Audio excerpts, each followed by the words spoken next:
Against the gods अर्थात देवताओं के विरुद्ध। अध्याय 156 से 160। नमस्कार, आप कहानी में खो जाएं उससे पहले चैनल को सब्सक्राइब करें और नोटिफिकेशन ऑन करें। धन्यवाद। देवताओं के विरुद्ध अध्याय 156 षड्यंत्र। आप ऑडियो बुक्स 108 देख रहे हैं। धोखेबाजों से सावधान रहें। अध्याय 156 षड्यंत्र। 2 निमंत्रण पत्रों का आगमन पूरी तरह से किन्वयु की उम्मीदों के अनुरूप था। हालांकि उन्हें यह उम्मीद नहीं थी कि न केवल क्राउन प्रिंस और तीसरे प्रिंस के 2 निमंत्रण पत्र एक ही समय पर आए, बल्कि नियुक्ति भी एक ही समय पर थी और पूरी तरह से समान भी थी। युनचे ने 2 निमंत्रण पत्रों को स्वीकार कर लिया और जल्दी से उन्हें ब्राउज किया। दोनों निमंत्रण पत्रों के शब्द बहुत विनम्र और विश्वसनीय थे। सबसे पहले उन्होंने युनचे के बारे में बहुत बातें की। उन्होंने युवा पीढ़ी के चमकदार सितारे के रूप में उनकी प्रशंसा की। आंतरिक महल के शिष्य के साथ कल के मैच के परिणाम सुनने के बाद उनके प्रति अपनी प्रशंसा व्यक्त की और व्यक्तिगत रूप से उनकी कृपा देखने की कोशिश की।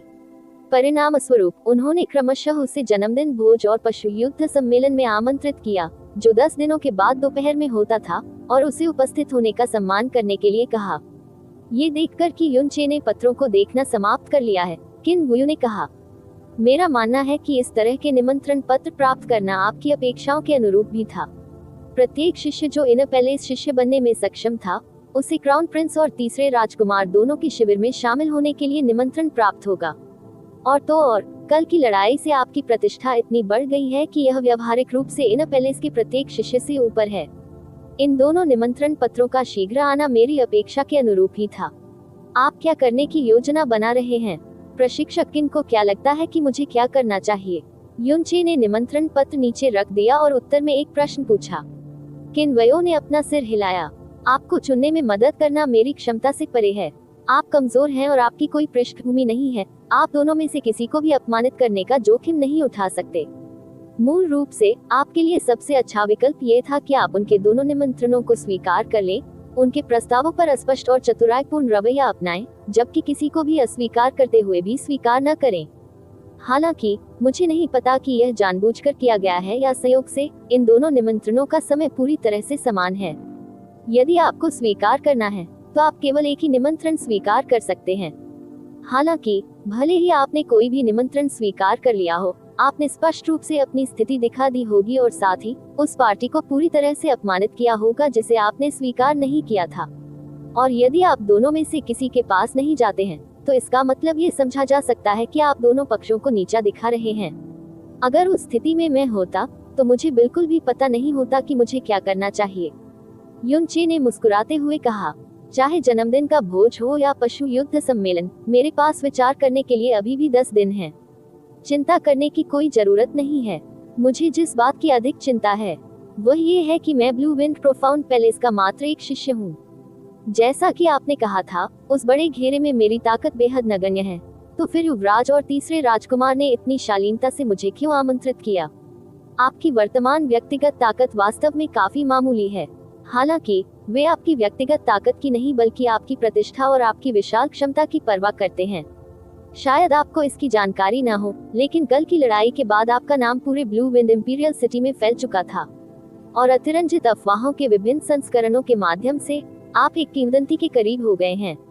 ये युवा पीढ़ी के लिए विशेष रूप से सच था। उनमें आपके प्रति गहरा आदर और चाहत पैदा हो गई थी। इसके अलावा ये तथ्य कि आपके पास कोई समर्थन नहीं है और आप एक सामान्य व्यक्ति के रूप में पैदा हुए हैं, ने सामान्य जन के अनगिनत युवा गहन चिकित्सकों के अनुमोदन और समर्थन को जन्म दिया। यदि आप किसी भी शिविर में शामिल होते हैं, तो उस प्रभाव के साथ जो आपके पास वर्तमान में है, आप निश्चित रूप से युवा गहन अभ्यासकर्ताओं को अपनी पसंद के पक्ष में झुका देंगे। इसके अलावा आपके वर्तमान प्रदर्शन से पता चला कि आप भविष्य में निश्चित रूप से असाधारण बनेंगे। हालांकि अभी आप कमजोर हैं, अगले 5 या 10 वर्षों में जब आप परिपक्व हो जाएंगे, तो आप निश्चित रूप से एक बड़ी सहायता बन जाएंगे।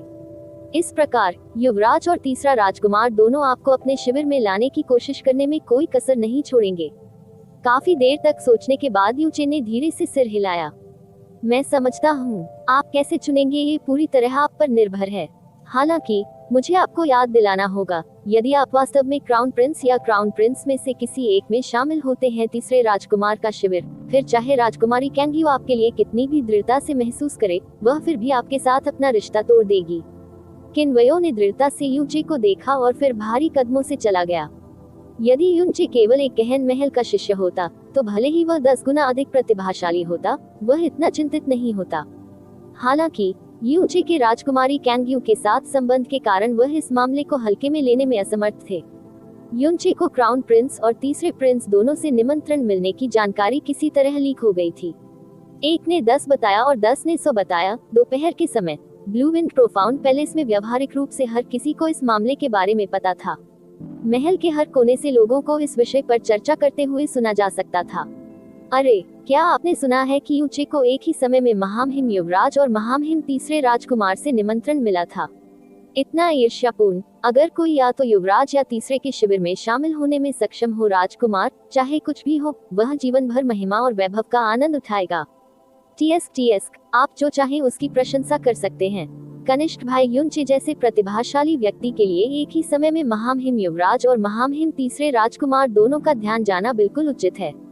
यदि आप अपने से 7 रैंक ऊपर के प्रतिद्वंद्वी को कुचलने में सक्षम थे, तो मैं आपको गारंटी दे सकता हूं कि अगले दिन आपको भी इस तरह का उपचार मिलेगा। कहो, क्या आपको लगता है कि जूनियर भाई युनचे क्राउन प्रिंस या तीसरे प्रिंस को चुनेंगे? ये बताना बहुत कठिन है। मैंने सुना है कि युवराज और तीसरा राजकुमार पूरी तरह से असंगत थे।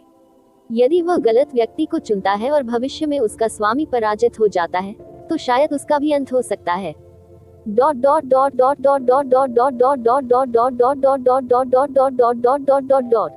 Blue Wind Imperial City, Norden Field General की हवेली। युनचे के खिलाफ लड़ाई में मुरोंगी गंभीर रूप से घायल हो गए थे। उस दिन उसे अपनी चोटों से उबरने के लिए फैंग बाई द्वारा हवेली में वापस ले जाया गया था। युनचे के बारे में अफवाहें जंगल की आग की तरह फैल रही थीं, जिसके कारण मुरोंगी को अपने दांत पीसने और अंतहीन गुस्से से आग बबूला होने पर मजबूर होना पड़ा। उन अफवाहों में वह एक दयनीय और हास्यास्पद पार्श्व चरित्र बन गया था, या अधिक सटीक रूप से एक सीढ़ी बन गया था।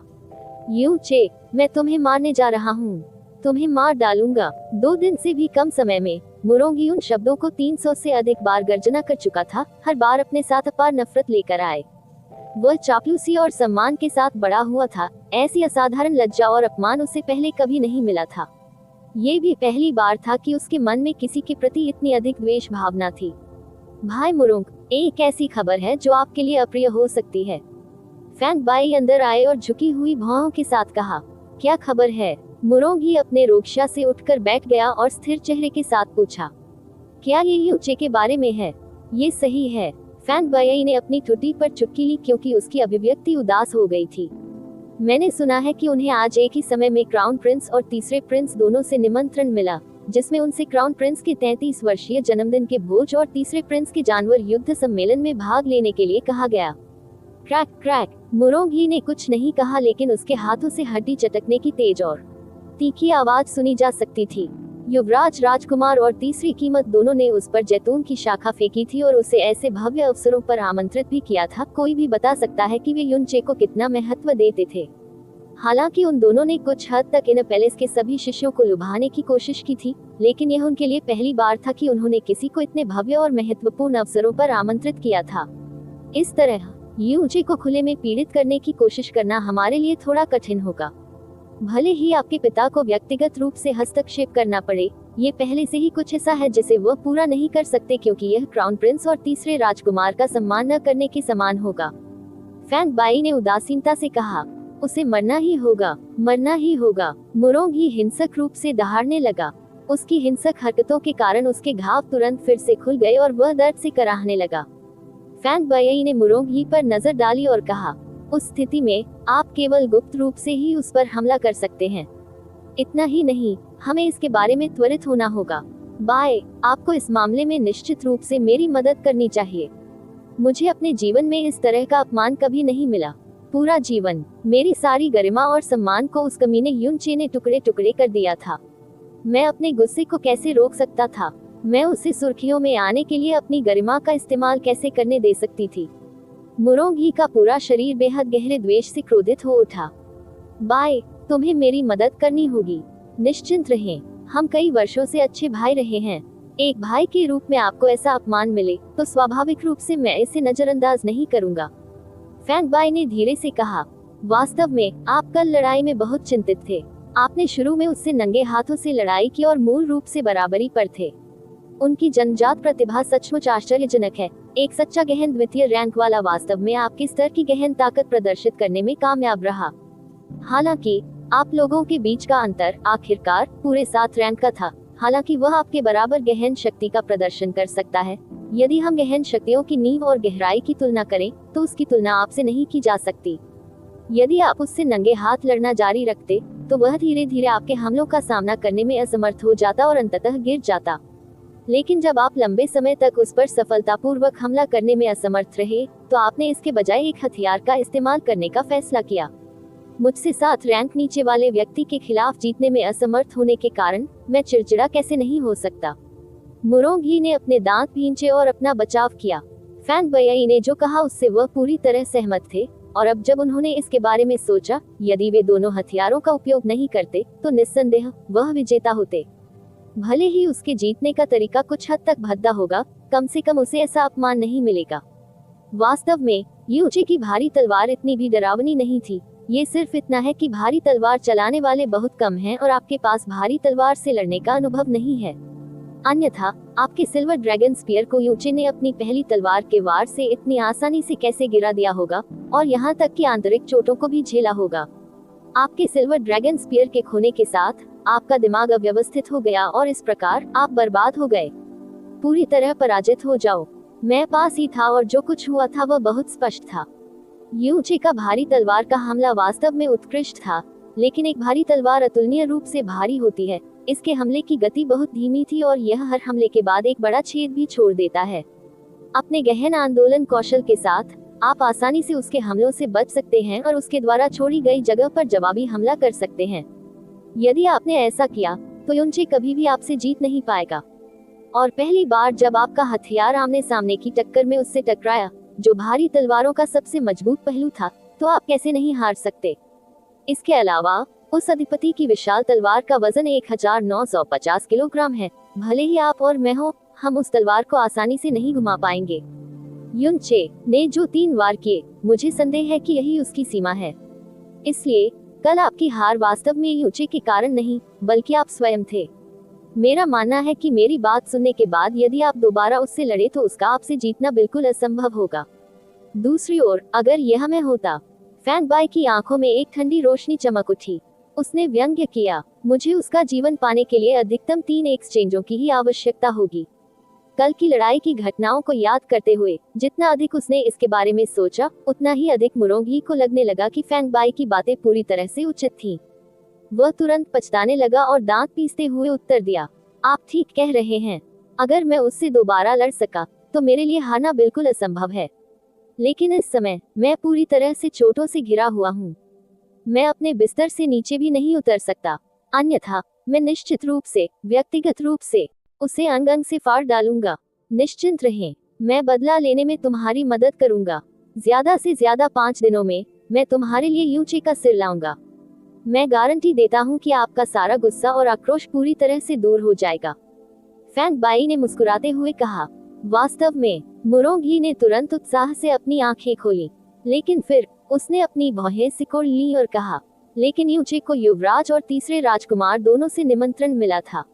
अगर हमें कार्रवाई करनी होती, निश्चिंत रहें, मैं इस मामले को बिना किसी त्रुटि के संभाल लूंगा और सुरक्षित रहने के लिए मैंने एक अन्य व्यक्ति को भी आमंत्रित किया है। कौन? मुरोंगी ने तुरंत पूछा। जू लैंग। फैंग बाई की आंखें सिकुड़ गईं। जू लैंग 7वां पैलेस की हेवनली प्रोफाउंड रैंकिंग में रैंक। जू लैंग। मुरोंगी ने हैरान करने वाली अभिव्यक्ति प्रकट की। वह सचमुच मदद करने के लिए सहमत हो गया।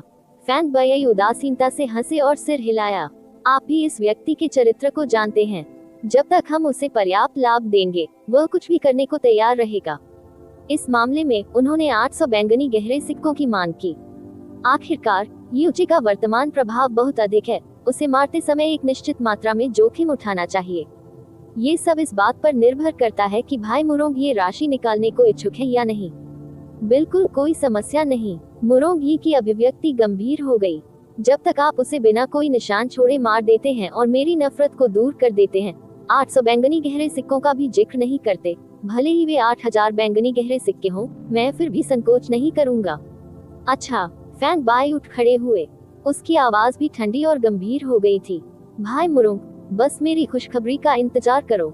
आह, मुझे भी इस व्यक्ति को देखने की इच्छा हो रही है, जिसने मेरे सामने इतना अहंकारी व्यवहार करने का साहस किया। वह मेरे पैरों पर घुटने टेककर माफी की भीख मांग रहा है।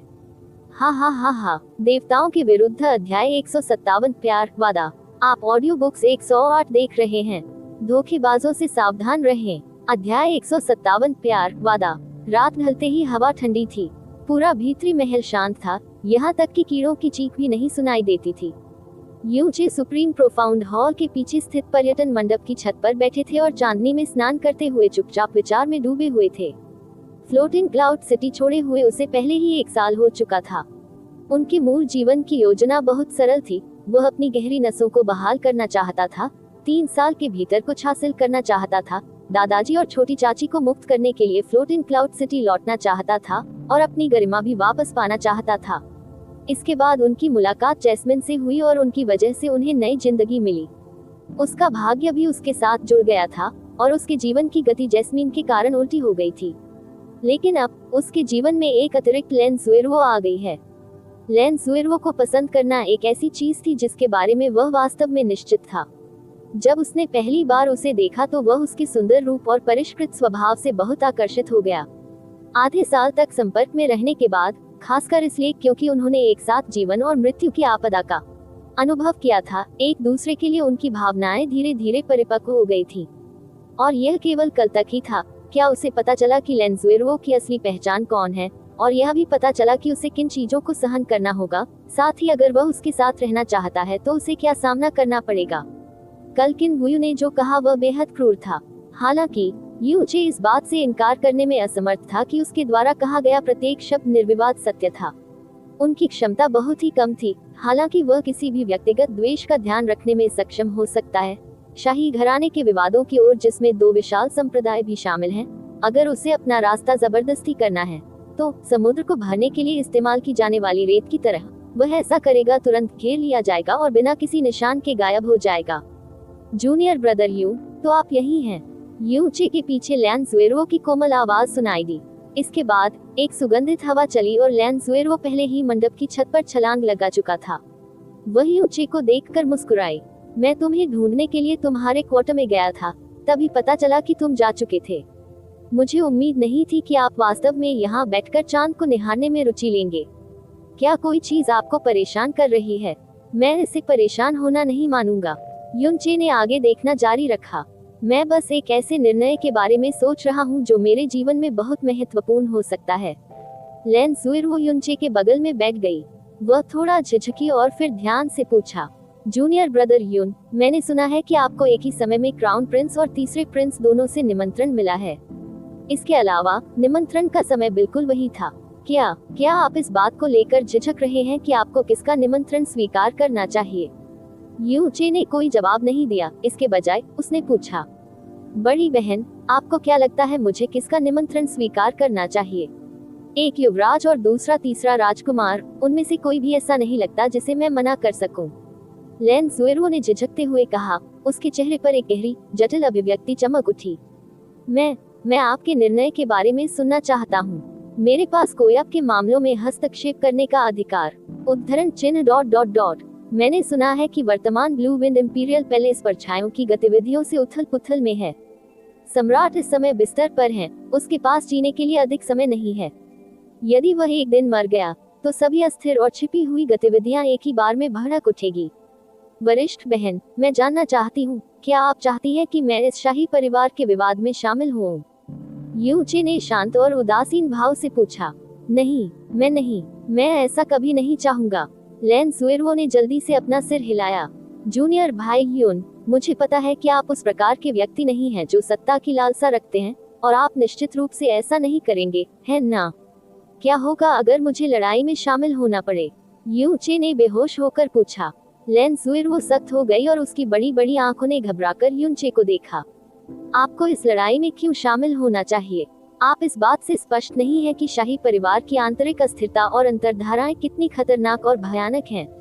एक बार जब आप इसमें शामिल हो गए तो यह संभव है कि आप कभी भी दूर नहीं निकल पाएंगे। आप सोच भी नहीं सकते कि यह कितना जटिल और खतरनाक है। कनिष्ठ भाई यू, आपको ऐसा व्यक्ति नहीं होना चाहिए जो सत्ता की लालसा रखता हो, या संघर्षों का शौकीन हो, आप वास्तव में क्या योजना बना रहे हैं? क्या ऐसा हो सकता है कि आप सचमुच अपने आप को या तो युवराज या तीसरे राजकुमार के अधीन करने की योजना बना रहे हो? आप ठीक कह रहे हैं। मुझे सत्ता में कोई रुचि नहीं है और संघर्षों में तो मेरी रुचि और भी कम है। लेकिन इस दुनिया में बहुत सी चीजें हैं जो मैं सिर्फ इसलिए नहीं कर सकता क्योंकि मुझे उनमें कोई दिलचस्पी नहीं है। युनचे लैन ज़ुएरुओ की ओर देखने के लिए मुड़ी। उसने उसे प्यार से देखा।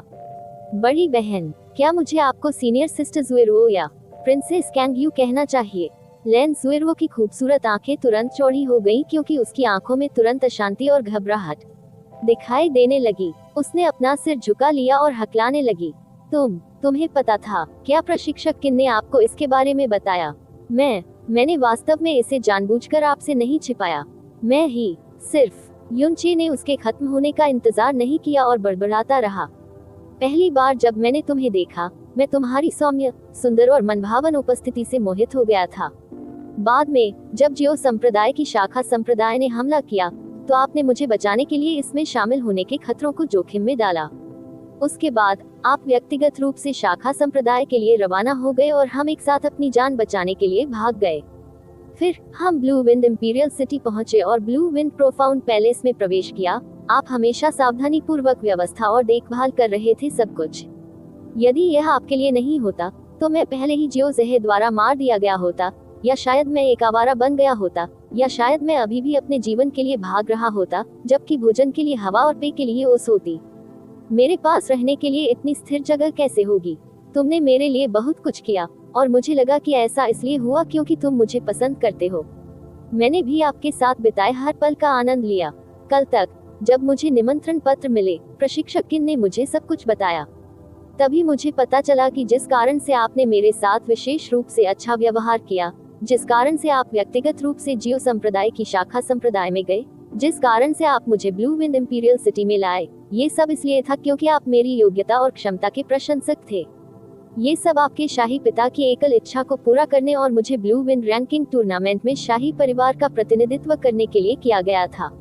मैंने पहले जो कुछ भी सोचा था, वह मेरे प्रति आपके स्नेह की मेरी अपनी कल्पना मात्र थी। युनचे के शब्दों में हानि और दुख की हल्की सी भावना थी। इससे लैन ज़ुएरुओ का दिमाग अव्यवस्थित हो गया और उसने जो आखिरी वाक्य कहा था, वह उसके दिल पर वार करने के अलावा कुछ नहीं कर सका। वह घबरा कर चिल्लाए, वह बात नहीं है, वह बात नहीं है। ये वास्तव में मेरे शाही पिता के कारण था कि मैंने तुम्हें चुना, लेकिन मैंने जानबूझकर तुमसे सच्चाई नहीं छिपाई। नहीं, मैं तुम्हारा शोषण करना चाहता था। मैं केवल आपको सब कुछ बताने के लिए उचित समय ढूंढना चाहता था, क्योंकि जितनी देर मैं तुम्हारे साथ था, मैं उतना ही अधिक भयभीत होता गया। मुझे डर था कि यदि तुम्हें सब कुछ पता चल गया, तो तुम सोचोगे कि मैं तुम्हें धोखा दे रहा हूँ और तुम्हारा उपयोग कर रहा हूँ। लेकिन मेरे इतना डरने का कारण ये था, क्योंकि बड़ी बहन, युनचे ने एक बार फिर उसे तोड़ दिया। उसने उदास स्वर में कहा, मैं शांति से एक पल बिताना चाहता हूँ। इतना कहने के बाद युनचे छत से नीचे फिसल गई और चुपचाप रात में गायब हो गई। जूनियर भाई यू। चांदनी चमक रही थी और आसपास का वातावरण जगमगा रहा था। हालांकि लैन ज़ुएरुओ युनचे का छाया चित्र ढूंढने में असमर्थ रही। ऐसा नहीं है, सचमुच ऐसा नहीं है। मैंने सचमुच ये बात जानबूझकर तुमसे नहीं छिपाई। मैं कभी भी आपका शोषण नहीं करना चाहता था। लैन ज़ुएरुओ का दिल अथाह खाई में गिर गया। उसका शरीर शक्तिहीन होकर नीचे झुक गया और उसकी बाहें उसके घुटनों से चिपक गईं और वह रोने लगी। जब उसके पिता गंभीर रूप से बीमार थे, तो वह नहीं रोई। जब शाही परिवार किसी विपत्ति में फंस गया, तो वह नहीं रोई। जब बनिंग हेवन कबीले के फेन ज्यूचेन ने लगातार आगे बढ़ने पर जोर दिया, तो उसने नहीं रोया। उसने चुपचाप सब कुछ सह लिया। हालांकि इस समय युनचे के चले जाने से उसे लगा कि उसका दिमाग और आत्मा बिल्कुल खाली हो गई है। ऐसा लग रहा था मानो उसने अपने जीवन की कोई महत्वपूर्ण चीज खो दी हो, मानो उसका हृदय सुइयों से चुभ रहा हो। वह अपने आंसुओं पर काबू नहीं रख पा रही थी और वे बेतहाशा उसके चेहरे पर बहने लगे। वह उस गिरे हुए पत्ते की तरह असहाय थी जिसे दुनिया ने त्याग दिया था। बड़ी बहन, आपके आंसू बहुत कीमती हैं, इतना कीमती कि मेरे पास उनके बदले अपनी जान देने के अलावा कोई विकल्प नहीं है। उसके कानों के पास एक धीमी स्वप्न जैसी आवाज सुनाई दी। उसने तुरंत अपना सिर उठाया और अपनी आंसुओं भरी आंखों से युनचे को अपने सामने देखा। उसने अपने हाथ बढ़ाए और धीरे से उसके गालों को रगड़कर उसकी चमचमाती आंसुओं की बूंदों को पोंछ दिया। जूनियर भाई यूं मत, मुझे छोड़ दो। ये शब्द गहरी सिसकियों के साथ आए और लैंज़ुएरो के मुंह से अनियंत्रित रूप से फूट पड़े, क्योंकि वे शब्द बहुत समय से उसके हृदय में दबे हुए थे, यहाँ तक कि उसे खुद भी एहसास नहीं हुआ कि उसने ये शब्द कहे हैं। पहले से दिल को छू लेने वाला दर्द एक तेज ब्लेड की तरह था जिसने उसके दिल और आत्मा को काट दिया। इससे उसके भीतर दबी हुई गहरी भावनाएं बाहर आ गईं और उसे इस बात का पूरा एहसास हो गया कि इस जूनियर ब्रदर युन के लिए उसकी भावनाएं कितनी गहरी हो गई हैं। उसने खुद को यूचे की गोद में फेंक दिया और दिल खोलकर रोने लगी। वह पहले कभी जानबूझकर इस तरह नहीं रोई थी, लेकिन यूचे के पास होने और उसकी छाती के खिलाफ झुकने से उसे लगा कि उसे अब दिखावा करने की जरूरत नहीं है और अब अपनी भावनाओं को नियंत्रित करने की जरूरत नहीं है। वह चिंता, दबाव, दर्द और पश्चाताप जो उसने वर्षों से अपने दिल में जमा किया था, एक टूटे हुए बांध की तरह बाढ़ आ गई और जानबूझकर बह गई। बड़ी बहन, मुझे क्षमा करें, यूचे ने उसे गले लगाते हुए धीरे से माफी मांगी। मैंने पहले जो भी शब्द कहे उनमें से मेरा कोई मतलब नहीं था। मैं तुम्हें इतने समय से जानता हूँ, तो मैं ये कैसे नहीं जान सकता कि तुम कितनी नर्म दिल की लड़की हो। आप मुझसे सच छिपाने और मेरा इस्तेमाल करने के इच्छुक कैसे हो सकते हैं? मैंने ये शब्द इसलिए कहे क्योंकि मैं असहज और डरी हुई थी। मुझे नहीं पता कि क्या मैंने वास्तव में सीनियर सिस्टर के दिल में प्रवेश किया था, क्योंकि सीनियर सिस्टर मेरे लिए बहुत अच्छी थी और एक राजकुमारी भी थी। दूसरी ओर, मैं शक्तिहीन और निम्न जन्म का हूँ। मेरे घमंड, क्रोध और तुम्हारे प्रति मेरी भावनाओं के अलावा मेरे पास और कुछ नहीं है। इसलिए मैं वास्तव में असहज और डरा हुआ था। मैं स्वार्थी रूप से ये देखना चाहता था कि क्या तुम मेरे लिए आंसू बहाओगी। जो पुरुष अपनी स्त्री को रुलाता है, वह पूरी दुनिया में सबसे घृणित पुरुष होता है। वरिष्ठ बहन, कृपया मेरे अनियंत्रित स्वार्थ को क्षमा करें। मैं तुम्हारे आंसुओं को अपने हृदय में सदैव के लिए संजोकर रखूंगा। वे मेरे जीवन का सबसे मूल्यवान खजाना होंगे और मेरी सबसे बड़ी प्रेरणा भी बनेंगे। ये तुम्हारी भूल नहीं है। आपको मुझसे माफी मांगने की जरूरत नहीं है। यह मेरी गलती है। ये सब मेरी गलती है। यह मैं ही थी जिसने तुमसे सच छुपाया। यह मैं ही थी जिसने हमेशा तुम्हारे प्रति इस तरह का इरादा रखा था। लैंज़ुएरो ने यूचे के आलिंगन में अपना सिर जोर से हिलाया और शोकपूर्वक रो पड़ी। मैंने हमेशा सोचा था कि मेरी सभी चिंताएं, लालसाएं और आपसे मिलने की इच्छाएं केवल इसलिए थी क्योंकि आप मेरे पिता की इच्छाओं को पूरा करने की क्षमता रखते थे।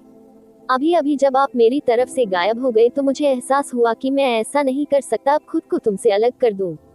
ओह, मुझे मत छोड़ो। मैं राजकुमारी नहीं बनना चाहती। मैं तुम्हें ब्लू विंड रैंकिंग टूर्नामेंट में भी भाग नहीं लेने दूंगी। मैं बस इतना चाहता हूँ, तुम मेरे साथ रहो ताकि मैं तुम्हें हमेशा देख सकूं। मुझे मत छोड़ो। आखिरकार लैंज़ुएरो ने बिना किसी रोक टोक के अपनी सच्ची भावनाओं का हर अंतिम हिस्सा पूरी तरह से प्रकट कर दिया। यूचे मंद मंद मुस्कुराया। उसने लैंज़ुएरो को अपने करीब रखा और धीरे से कहा, सीनियर सिस्टर के लिए मेरे मन में जो भावनाएं हैं, वे बिल्कुल वैसी ही हैं जैसी आपके मन में मेरे लिए हैं। चूंकि हमारी भावनाएं हैं वही, फिर हम अपना बोझ एक साथ साझा करते हैं। बड़ी बहन के मामले अब मेरे भी मामले हैं।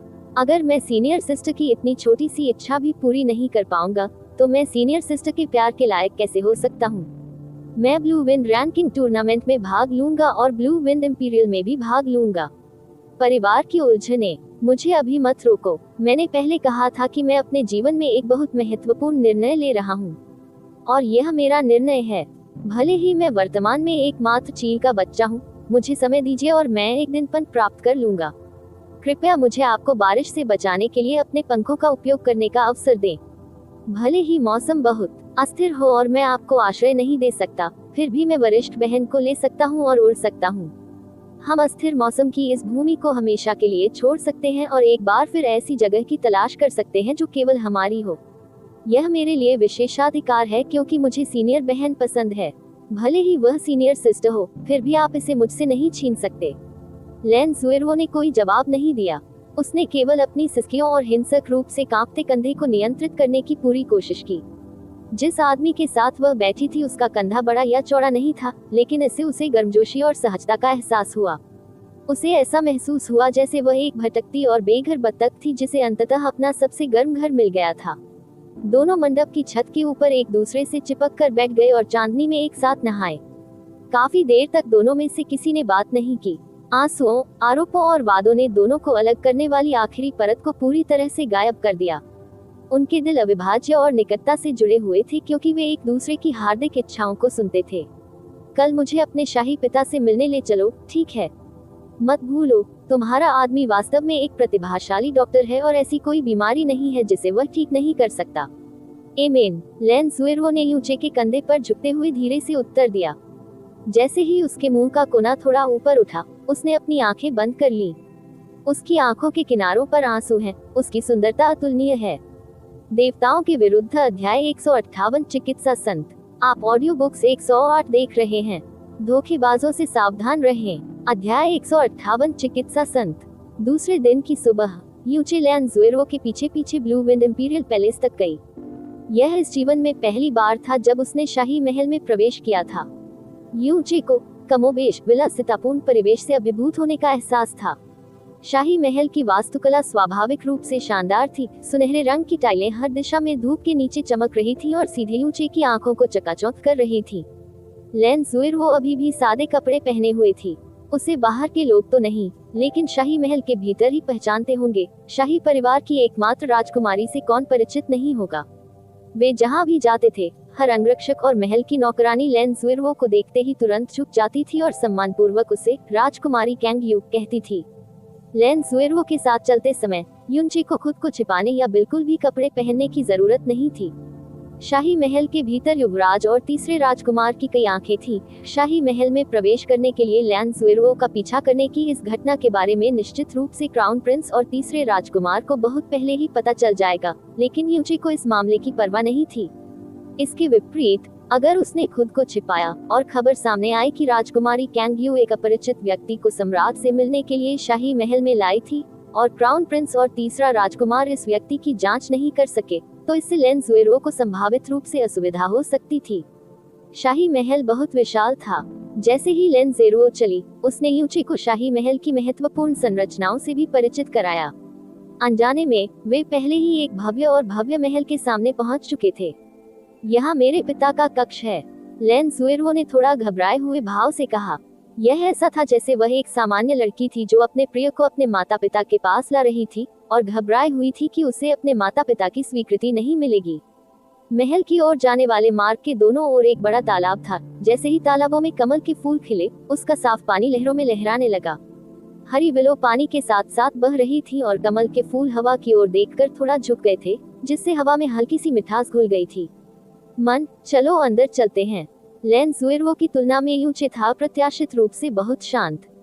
सबसे आगे लेन ज़ुएर्वो के साथ वह यूचे को सम्राट के कक्ष की ओर ले आई। जैसे ही वे दरवाजे से बाहर निकले, उन्होंने देखा कि भूरे रंग का लबादा पहने एक बुजुर्ग व्यक्ति, जिसकी दाढ़ी उसकी छाती तक लटक रही थी, उनकी ओर आ रहा था। हालांकि यह बुजुर्ग व्यक्ति स्पष्ट रूप से बहुत बूढ़ा था। उसके बाल और दाढ़ी बिल्कुल काले थे। ये स्पष्ट था कि वह अच्छे स्वास्थ्य को बनाए रखने में विशेषज्ञ थे। हालांकि उससे बहुत दूर यूचे दवा की गंध को हल्की हल्की गंध महसूस कर पा रहा था। बुजुर्ग व्यक्ति के पीछे दो परिचारक चल रहे थे। हालांकि वे केवल परिचारक थे, उनकी आंखों के सबसे गहरे हिस्से में उनका अहंकार स्पष्ट रूप से दिखाई दे रहा था, भले ही वे शाही महल में थे। इस बुजुर्ग व्यक्ति को देखकर लेन ज़ुएर्वो के कदम रुक गए। जल्दी से उनसे मिलने के लिए आगे बढ़े और विनम्रता पूर्वक सम्मान के साथ अभिवादन किया। मास्टर गू, आप आए। मेरे पिता की हालत कैसी है? लेन ज़ुएर्वो की हरकतों से यूचे आश्चर्यचकित रह गया।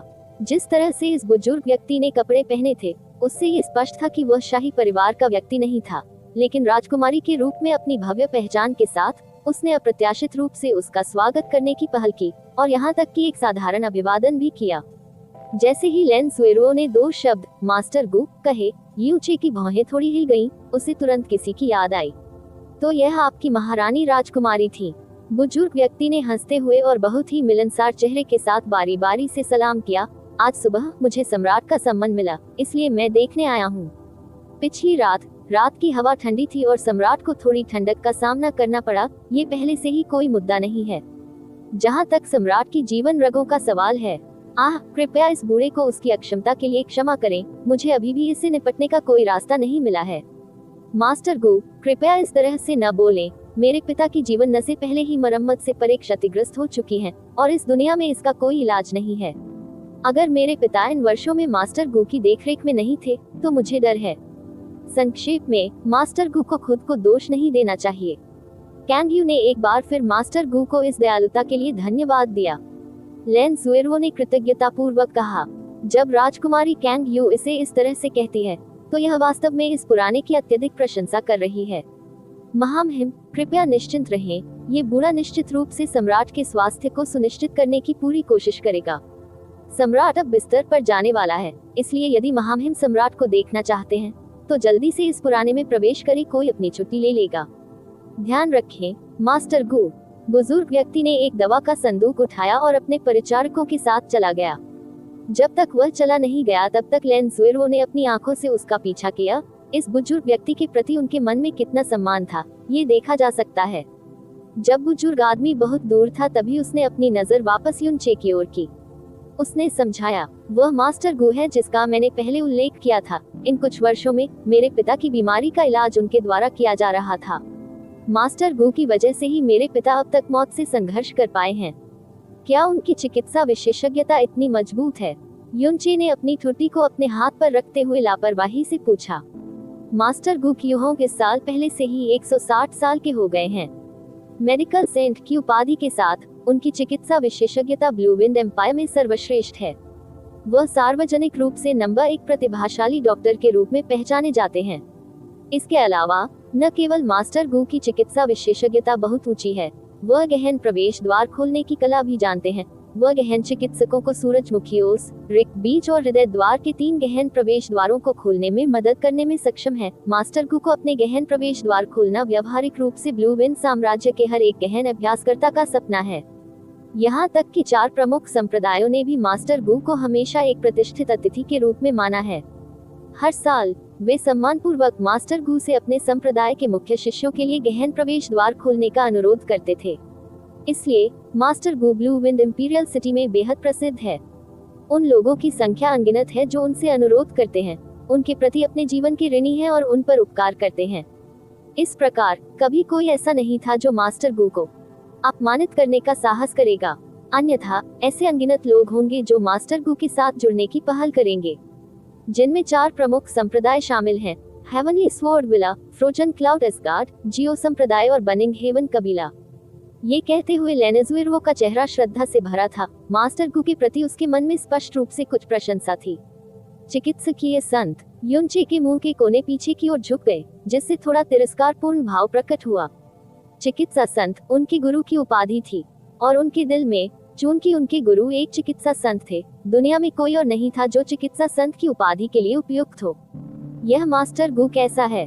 युनचे ने जानबूझकर पूछा। लेंजुएरो ने कहा, न केवल मास्टर गू की उपचार कलाएं उच्च हैं, बल्कि उनका परोपकारी दयालु स्वभाव भी है। उन्होंने कभी भी नंबर 1 जीनियस डॉक्टर के अपने रुतबे का इस्तेमाल अहंकारी होने के लिए नहीं किया, कभी किसी का उनकी हैसियत के आधार पर इलाज नहीं किया और ज्यादातर समय बिना भुगतान प्राप्त किए गरीब परिवारों को चिकित्सा उपचार दिया। इसलिए ब्लू विंड इंपीरियल परिवार के भीतर मास्टर गू के बारे में जनता की राय बहुत अच्छी है। हर कोई उसकी प्रशंसा करता है। लेकिन ये कहा गया है कि कभी कभी उनका स्वभाव खराब हो जाता है। जो कोई उसे ठेस पहुंचाता है या कोई रोगी जिसे वह किसी अन्य कारण से पसंद नहीं करता है, भले ही उसे 10,000 सोने के सिक्के भी देने पड़े, वह निश्चित रूप से इलाज नहीं करेगा। ओह, क्या ऐसा है? युनचे ने सिर हिलाया। चलो प्रवेश करें और तुम्हारे पिता को देखें। लोगों को देखने की क्षमता की तुलना करने पर 10 लेंजुएरोज अभी भी युनचे से तुलना नहीं कर सकते थे। युनचे ने जैसे ही पहली बार गू क्यूहोंग को देखा, वह तुरंत ही निष्कर्ष निकाल सका कि ये बूढ़ा निश्चित रूप से एक अच्छा व्यक्ति नहीं था। इसका कोई विशेष कारण नहीं था और यह केवल एक प्रकार की भावना के कारण था, उस प्रकार की भावना जो असंख्य लोगों द्वारा उसे मारने की कोशिश करने, हर प्रकार की बुराई का ज्ञान होने और अज्ञात बार मृत्यु के कगार पर होने का अनुभव करने के बाद विकसित हुई थी। कक्षों में प्रवेश करते ही सम्राट का अधेड़ उम्र का हिजड़ा तुरंत रिपोर्ट करने के लिए आगे बढ़ा।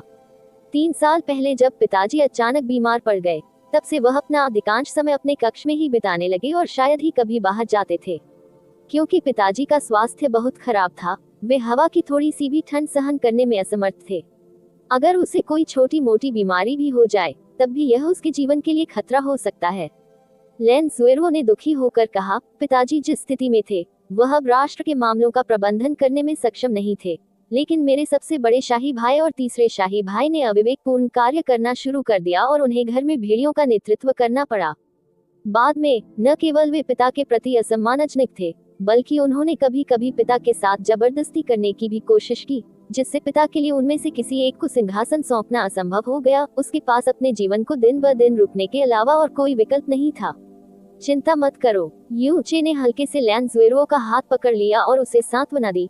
मैंने पहले ही यह कहा है, चाहे कोई भी बीमारी हो, जब तक यह एक बीमारी है, मेरे पास निश्चित रूप से इसे ठीक करने का एक तरीका होगा। ये शब्द यू चे की पागलपन भरी बातें नहीं थे। वह चिकित्सा संत के उत्तराधिकारी थे। वह निश्चित रूप से स्वयं को अपने स्वामी का नाम खराब करने की अनुमति नहीं देगा। मुझे आप पर विश्वास है, लैन ज़ुएरुओ ने धीरे से उत्तर दिया। महामहिम, साथ ही यह युवा साथी सम्राट अंदर आपका इंतजार कर रहा है। कृपया दर्ज करें। दरवाजे पर खड़े अधेड़ किन्नर ने कमर झुकाकर आदरपूर्वक प्रणाम किया। सम्राट के कक्ष में प्रवेश करने के बाद यू चे ने पहली नजर में एक बुजुर्ग व्यक्ति को शाही बिस्तर पर झुका हुआ देखा। लैन ज़ुएरुओ 19 साल का था। युवराज 8 दिनों में 33 साल का हो जाएगा। तार्किक रूप से सम्राट की आयु लगभग 50 या 60 वर्ष होनी चाहिए। अनगिनत अमृतों और पौराणिक फलों के साथ विलासिता की गोद में रहने के बाद सम्राट को उस उम्र में बूढ़ा नहीं दिखना चाहिए था, लेकिन बिस्तर पर व्यक्ति मोम के पीले रंग, भूरे सफेद बाल और बेजान अभिव्यक्ति के साथ मुरझाया हुआ लग रहा था।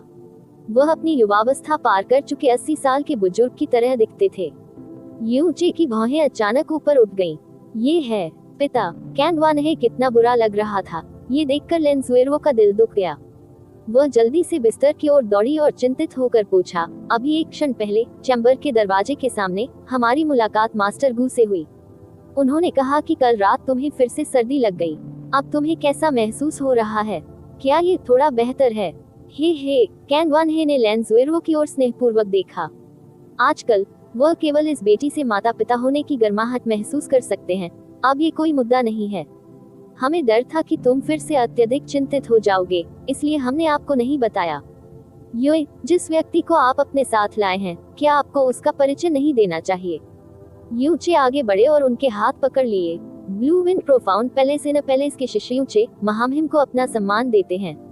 ओह, आप यून चे हैं। कैन वानहे ने आश्चर्यचकित दृष्टि प्रकट की और फिर हंसना शुरू कर दिया। हालांकि हम इस कक्ष में लंबे समय से रह रहे हैं, हमने भी सुना है कि एक अतुलनीय चौंकाने वाली प्रतिभा वाला एक युवा ब्लू विंड प्रोफाउंड पैलेस से निकला था। उन्होंने इतनी कम उम्र में इन पैलेस के एक शिष्य को अपने से 7 स्तर ऊपर हरा दिया और ओवरलॉर्ड की विशाल तलवार को भी सफलतापूर्वक इस्तेमाल कर लिया, जिसे कई 100 वर्षों से कोई भी उपयोग नहीं कर पाया था। बिल्कुल आश्चर्यजनक। यून चे थोड़ा मुस्कुराया और विनम्रता से कहा, महामहिम मेरी चापलूसी कर रहे हैं। ये गहन महल का एक साधारण शिष्य है जो आपकी महारानी की प्रशंसा के योग्य नहीं है। यून चे के शब्दों ने लैन ज़ुएरुओ को अपनी हंसी रोकने में असमर्थ बना दिया। फफ, कनिष्ठ भाई यू, आमतौर पर आप दबंग होते हैं और आप जहाँ भी जाते हैं हमेशा अहंकार का भाव रखते हैं। आज तुम अचानक मेरे पिता के सामने इतने विनम्र क्यों हो गए?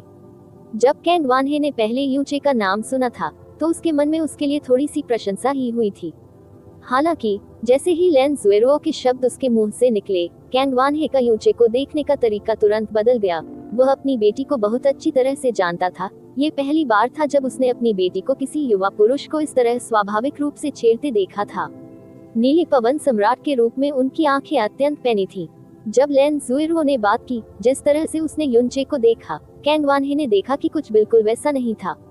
कैन वानहे की अभिव्यक्ति में कोई कमी नहीं आई और उसने प्यार से पूछा, ये तुम्हारा ये जूनियर ब्रदर यून वही व्यक्ति होना चाहिए जिसकी तलाश में तुमने 2 साल बिताए थे? कल रात उसने अपने सारे राज पूरी तरह खोल दिए और अपने दिल की गांठें खोल ली। लैन ज़ुएरुओ को अब यू चे के सामने ब्लू विंड रैंकिंग टूर्नामेंट के विषय से बचने की जरूरत नहीं थी। उसने शांति से सिर हिलाया और उत्तर दिया, हाँ, जहाँ तक कनिष्ठ भाई यून की प्रतिभा का संबंध है, पिता को इसके बारे में पहले ही सुन लेना चाहिए था। मेरा मानना है कि 3 साल के बाद जूनियर भाई यून बहुत ऊंचे स्तर तक पहुंच सकते हैं।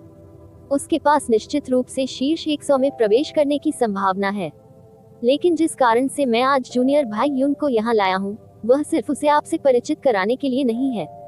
दरअसल कनिष्ठ भाई यून न केवल गहन साधना में बहुत प्रतिभाशाली हैं, वह चिकित्सा कला में भी पारंगत हैं और यहाँ तक कि उन्होंने अक्सर एक प्रतिभाशाली डॉक्टर होने का दावा भी किया है। ओह, कैन वानहे के चेहरे से उसकी बढ़ती रुचि का पता चला। आप चिकित्सा कला में भी पारंगत हैं। क्या ऐसा हो सकता है कि आप हमारी बीमारी का इलाज करना चाहते हो? मुझे अपनी पूरी कोशिश करनी होगी। यून चे ने कुछ हद तक रूढ़िवादी तरीके से उत्तर दिया। जिस क्षण से उसने दरवाजे में प्रवेश किया, वह कैन वानहे के रंग रूप को देख रहा था। और धीरे धीरे उसे एक बुरा अंदाजा होने लगा। हे, अच्छा, यहाँ तक कि गू क्यूहोंग भी कुछ नहीं कर सका, इसलिए ब्लू विन साम्राज्य में किसी और के लिए उसका इलाज करना असंभव था। 17 साल के युवा की तो बात ही छोड़ दें। लेकिन कैंग वानहे ने मना नहीं किया और धीरे से उत्तर दिया, किसी के लिए ऐसी दया होना दुर्लभ है, और चूंकि आप ही वह व्यक्ति हैं जिसे ए ने लाया है, इसलिए स्वाभाविक रूप से हमारे पास मना करने का कोई कारण नहीं है। केवल हमें पहले आपको ये बताना होगा कि मास्टर गू के अनुसार हमारे पास जो है वह कोई बीमारी नहीं है, बल्कि संचित श्रम के कारण हमारे जीवन की नसों में स्थायी क्षति है। इसलिए यदि आप नहीं जानते कि क्या करना है तो अपने आप को मजबूर करने की कोई आवश्यकता नहीं है। देवताओं के विरुद्ध अध्याय 159, आत्मा को निगलने वाला, जीवन को बांधने वाला परजीवी। आप ऑडियो बुक्स 108 देख रहे हैं। धोखेबाजों से सावधान रहें। अध्याय 159, आत्मा को निगलने वाला, जीवन बंधनकारी परजीवी। महाराज, पहले मुझे आपकी नब्ज देखने दीजिए। कैंग वानहे की उपस्थिति ने यूचे को एक भयानक पूर्वाभास दिया, लेकिन उन्होंने कोई भी धारणा बनाने की हिम्मत नहीं की। वह कुछ कदम आगे चला और कांग वानहे के सामने पहुंचा। अपने दाहिने हाथ की 2 अंगुलियों को नाड़ी के ऊपर दबाने के बाद उसने अपनी आंखें बंद कर ली। लैन जुएर्वो ने अचानक अपनी सांसें रोक ली। कैंग वानहे ने भी अब और नहीं कहा। उनकी थोड़ी धुंधली दृष्टि ने चुपचाप उस आदमी का आकार ले लिया जिसे उनकी बेटी ने चुना था, लेकिन उसके दिल में उसे कोई उम्मीद नहीं थी कि वह किसी भी तरह से उसकी हालत में मदद कर पाएगा। शायद उनकी चिकित्सा विशेषज्ञता उत्कृष्ट थी, लेकिन वह अभी बहुत छोटे थे। चिकित्सा विशेषज्ञता जैसी कोई चीज निर्भर नहीं करती अध्ययन से ज्ञान, इसे जमा करने और संकलित करने में कई वर्षों की आवश्यकता थी। यूचे को उसकी नब्ज का आकलन करने में ज्यादा समय नहीं लगा। लगभग 10 सेकंड बाद उसने धीरे से कहा, महाराज, इसके बाद मैं गहन ऊर्जा का उपयोग करके आपके आंतरिक अंगों का आकलन करूंगा।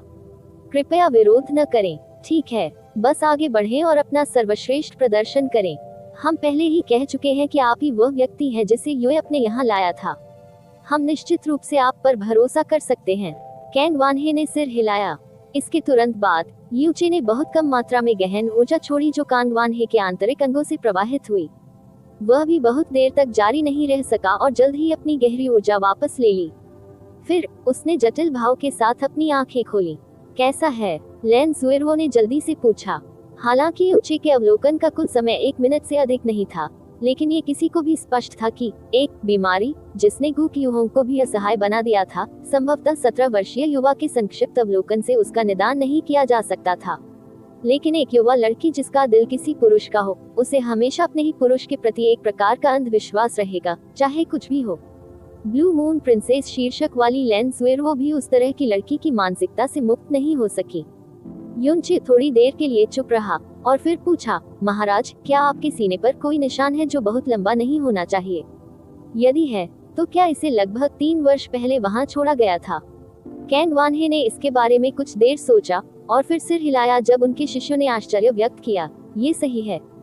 हमारी छाती पर वास्तव में लगभग 1 इंच लंबा एक निशान है जो वास्तव में 3 साल पहले छोड़ा गया था। आपको कैसे पता चला कि हमारे शरीर पर यह निशान है? कैंग वानहे को सिर हिलाते देख यूचे की अभिव्यक्ति बदसूरत हो गई। यूचे के चेहरे के हाव भाव ने लैन जुएर्वो को तुरंत चिंतित कर दिया। उसने घबरा कर पूछा, जूनियर भाई यू, मेरे पिता की हालत कैसी है? क्या तुम्हें कुछ पता चला? ओह, यूचे ने एक लंबी सांस छोड़ी और उसका चेहरा गंभीर हो गया। आपकी महिमा के पास जो कुछ है वह वास्तव में कोई बीमारी या जहर नहीं है, लेकिन यह आपके जीवन की नसों को नुकसान पहुंचाने वाला भी नहीं है जैसा कि गू क्यूहोंग ने कहा था, बल्कि किसी ने आपके अंदर एक परजीवी प्रत्यारोपित कर दिया है। आह, परजीवी! लैन जुएर्वो की सुगंधित होंठ खुल गई और उसके चेहरे पर सदमा फैल गया। ओह, आपने ये कैसे तय किया?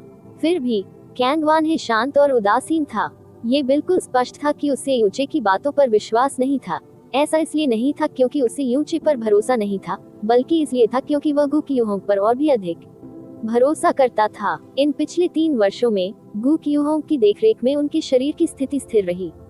इसके अलावा एक के नाम ने पूरे ब्लू विन साम्राज्य को नंबर 1 डॉक्टर के रूप में हिलाकर रख दिया था और एक मात्र 17 साल का युवा था। इससे कोई फर्क नहीं पड़ता कि वह कौन था। वे एक युवा की बातों पर विश्वास नहीं कर सकते थे और उस व्यक्ति पर सवाल नहीं उठा सकते थे जिसके पास नंबर 1 प्रतिभाशाली डॉक्टर के रूप में 1 शताब्दी की प्रसिद्धि थी। यूचे ने अपनी भौहें सिकुड़ते हुए कहा, इस प्रकार के परजीवी को soul devouring life binding parasite कहा जाता है। ये परजीवी शरीर के अंदर पनपता है और परिपक्व होने के लिए हृदय के रक्त पर निर्भर करता है। परिपक्व होने के बाद ये हृदय की नसों के पास रहता है और व्यक्ति की जीवन शक्ति को खाकर जीवित रहता है। इस प्रकार का परजीवी बहुत छोटा होता है, लेकिन इसे बढ़ने के लिए अतुलनीय मात्रा में जीवन शक्ति की आवश्यकता होती है। मेजबानों की लगभग आधी जीवन शक्ति इसके द्वारा नष्ट हो सकती है।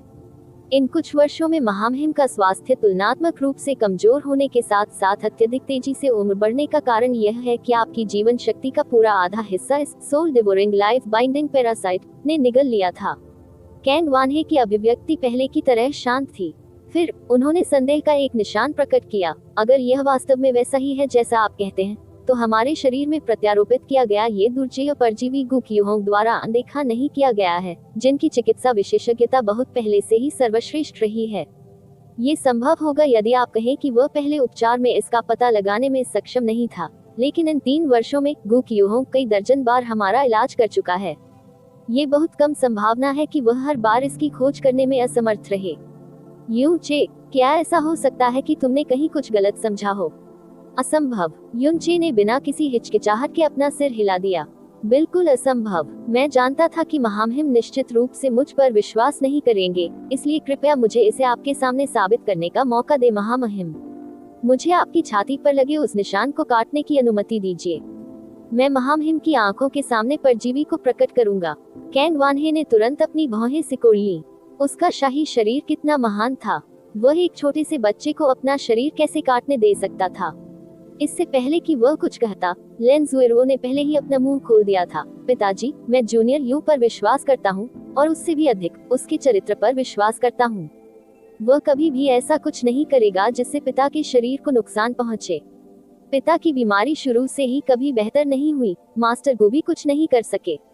भले ही कनिष्ठ भाई यून एक अनुकूल परिवर्तन लाने में असमर्थ हो, लेकिन इससे कम से कम कोई नुकसान नहीं होगा।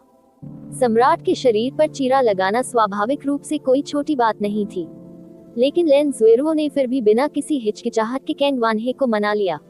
एक ओर उसे उम्मीद थी कि कुछ बेहतर होगा, दूसरी ओर उसे यूचे पर बेहद गहरा भरोसा था। जैसे ही उसने अपना मुंह खोला, कैंग वानहे मूल रूप से जो कहना चाहती थी वह शब्द निगल लिए गए।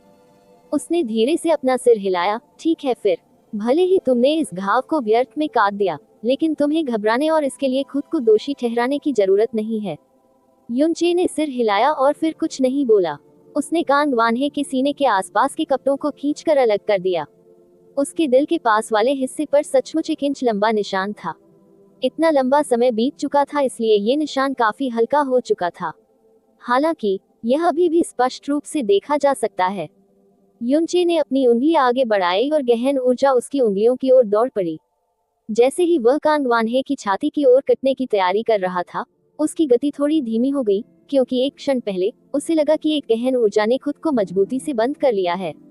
ये गहन ऊर्जा बहुत अच्छी तरह से छिपी हुई थी। सामान्य लोगों को निश्चित रूप से इसे खोजना कठिन होगा, लेकिन युनचे की धारणा कितनी तीव्र थी।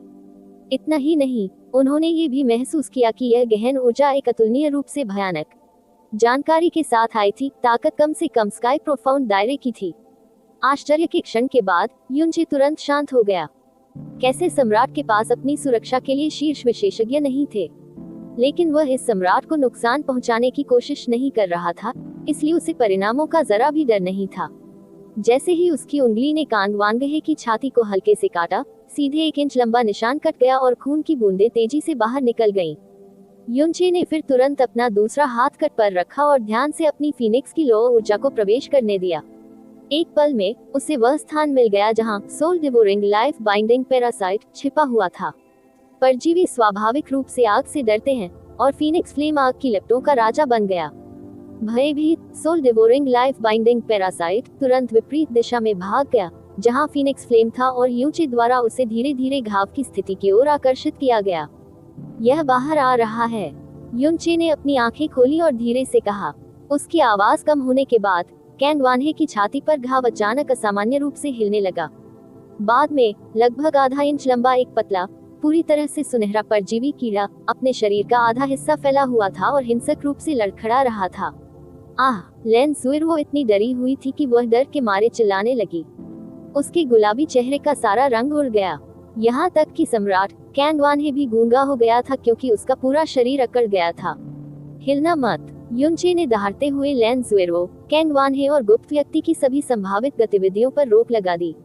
उसने जल्दी से अपना बायां हाथ उठाया और फीनिक्स लॉ का उपयोग करके सोने के रंग के परजीवी को जल्दी से कांग वान हे की नसों में वापस लौटने के लिए मजबूर किया।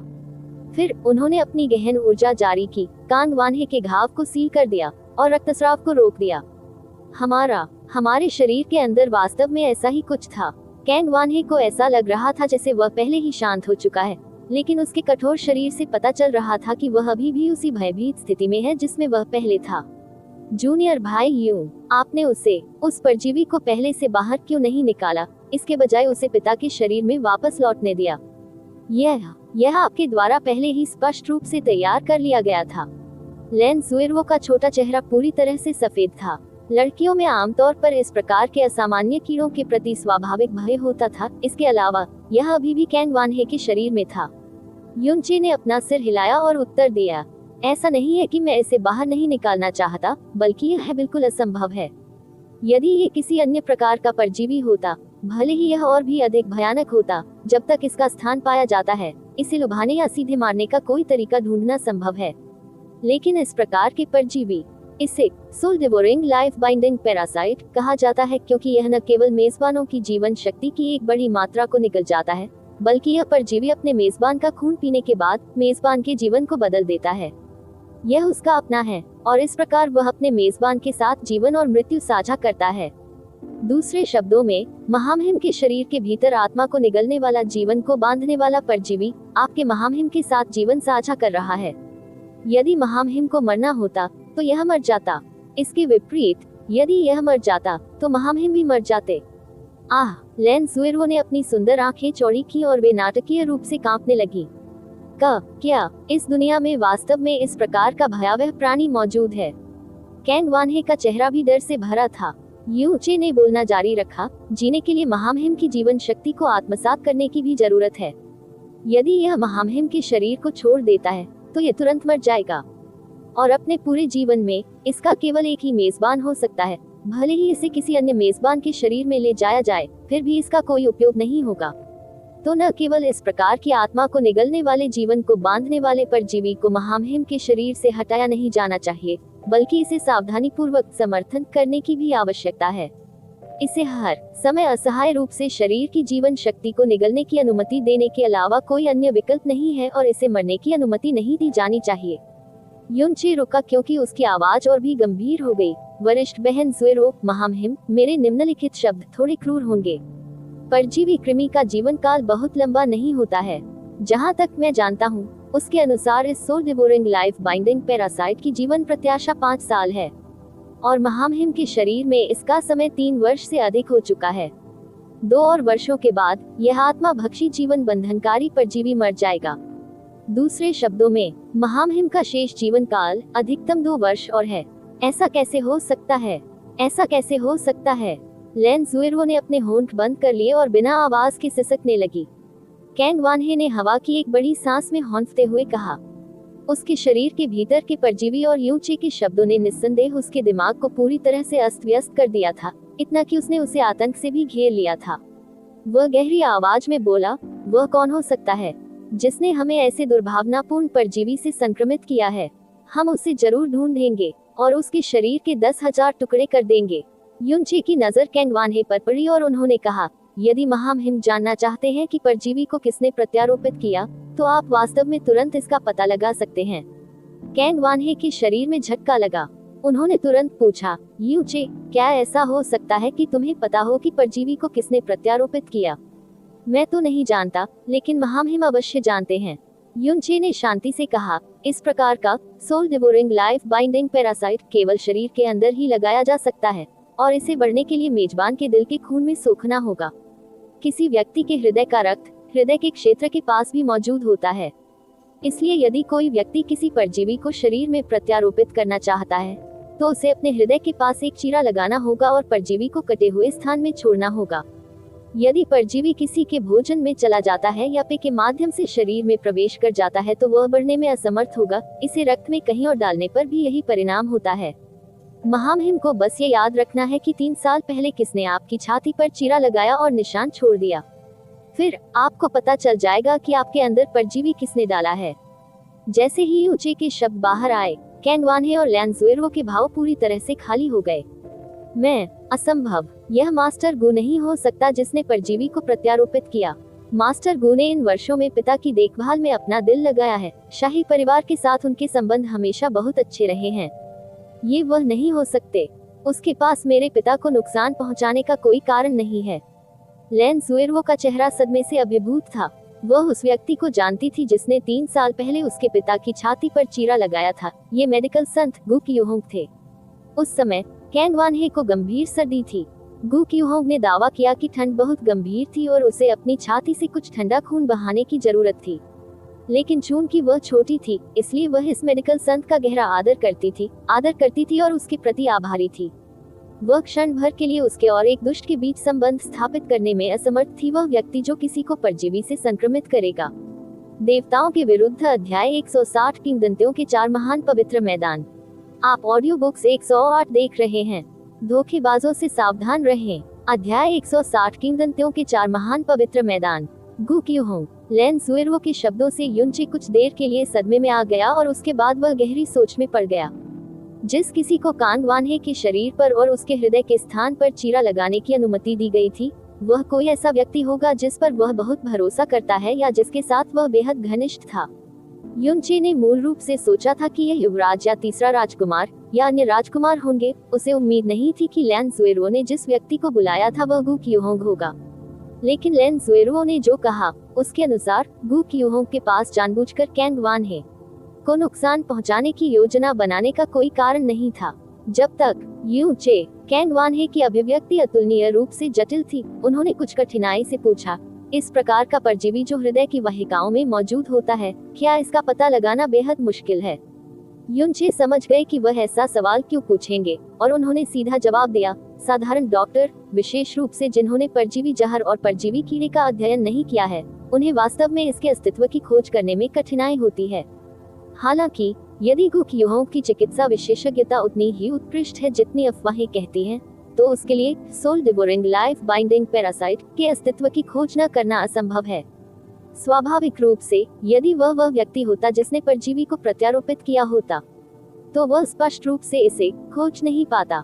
मैं देख रहा हूँ। कैंग वानहे ने जोर से गंदी सांस छोड़ी। बिस्तर पर झुके शरीर के कारण उसका रंग पीला पड़ गया था, मानो वह अचानक बहुत बूढ़ा हो गया हो। ये कोई गलती नहीं है। सभी तथ्य इस बात की गवाही देते हैं कि परजीवी को प्रत्यारोपित करने वाला व्यक्ति गु क्यूहोंग था। मेरे सीने पर यह निशान ठीक 3 साल पहले उसने छोड़ा था। उस दिन के बाद मैं एक गंभीर बीमारी से 3 साल तक बिस्तर पर पड़ा रहा। युनचे ने पहले ही परजीवी को हमारे देखने के लिए बाहर कर दिया था। ये वास्तव में अस्तित्व में है। ये सबसे सच्चा तथ्य है और बाकी सब कुछ सब नकली है। इस समय उसे लगा कि वह सम्राट बनने के योग्य नहीं है।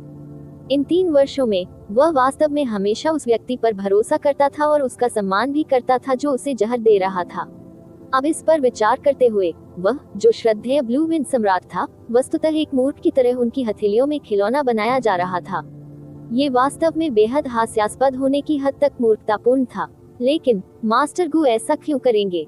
हमारा शाही परिवार हमेशा उनके साथ अच्छे संबंध रखता है। पिताजी भी उनका बहुत आदर करते हैं। तो वह ऐसा क्यों करेगा? लैन ज़ुएर्वो को अभी भी इसे स्वीकार करने में कठिनाई हो रही थी और उसने अपने होठों को कसकर दबा लिया। शायद उसके पास कोई प्रत्यक्ष कारण नहीं है, लेकिन उसके पास निश्चित रूप से एक अप्रत्यक्ष कारण है। उदाहरण के लिए, वह उन अविवाहित पुत्रों कांगलिन और कांगशुओं के साथ किसी प्रकार का सौदा कर सकता था। इसमें संभवतः जियो संप्रदाय या बनिंग हेवन कबीला भी शामिल हो सकता है। इसके अलावा आप स्वभाव से बहुत शुद्ध और दयालु हैं। आपने हमेशा गु क्यूहोंग का इतना सम्मान किया था कि आप उन्हें एक संत के रूप में देखते थे। लेकिन जब हम अपने शुरुआती वर्षों में उनके साथ जुड़े थे, तो मुझे पहले ही पता चल गया था कि उनका स्वभाव उतना नेक और हानिरहित नहीं था जितना वे सतह पर दिखते थे। इसके विपरीत कई बार वह गुप्त रूप से घृणित कार्य भी करता था। लेकिन उनकी चिकित्सा विशेषज्ञता की उत्कृष्टता निर्विवाद थी, इसलिए हमने हमेशा उनके साथ अच्छे संबंध रखने की कोशिश की थी। लेकिन जो लोग उसके साथ अच्छे संबंध रखना चाहते हैं वे बहुत अधिक हैं। उन विशाल संप्रदायों की तुलना में सम्राट की हमारी उपाधि शायद बहुत अधिक नहीं मानी जा सकती। कैंग वानहे ने अपना सिर हिलाया। उसके चेहरे पर एक दुखद अभिव्यक्ति प्रकट हुई। भले ही वह सम्राट था, वह वास्तव में गुप्त रूप से इस हद तक तबाह हो गया था। अपने शयन कक्ष में कठिनाइयों का सामना करते हुए पूरे 3 वर्षों तक बिस्तर पर पड़े रहने के बावजूद वह वस्तुतः एक मृत व्यक्ति से बहुत दूर नहीं थे। और अगर वह बीमार नहीं पड़ा होता तो कैंग लिन और कैंग शुओ लापरवाही से काम करने की हिम्मत कैसे करते। इससे भी अधिक, उन्हें भेड़िए को घर में ले जाने का अवसर नहीं मिला होगा। यू चे, धन्यवाद। यदि आप नहीं होते तो शायद हमारे मरने तक भी हम अभी भी नहीं जान पाते कि हम क्यों मरे। मेरे जीवन के अंत में शायद हम उस व्यक्ति के प्रति भी आभारी होंगे जिसने हमारी अज्ञानता में हमें नुकसान पहुंचाया।